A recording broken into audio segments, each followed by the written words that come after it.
fucking, how many thousand? What are we, 1,000 something? 1717. Really? Yeah. I think I've told you this every time I've been on your show, but you know Helen Cho. Yes, very The well. first time I ever heard the word someone say podcast was Helen Cho in reference to you. Yeah. I could take you and show you where she was sitting and where I was sitting. I think that was 2011 when we met, right? I was like, a what? She's like, just listen. You just don't just go. I was like, what is that? Probably said something about how it sounds like a stupid idea. I don't know, whatever.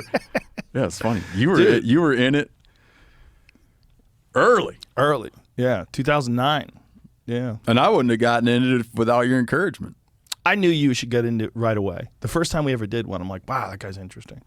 Because I enjoyed your show, The Wild Within, before you ever did Meat Eater. I remember watching you make a fucking boat out of some moose skin and going down a river and the whole deal. And I was like, wow, I go, that is a fucking cool little show and interesting kind of subjects.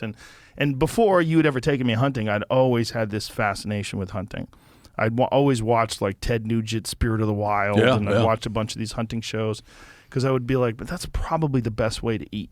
Like to get the meat yourself. That way you really understand where it's coming from versus this weird sort of separation between you and the act of the animal dying where you don't really understand what you're doing.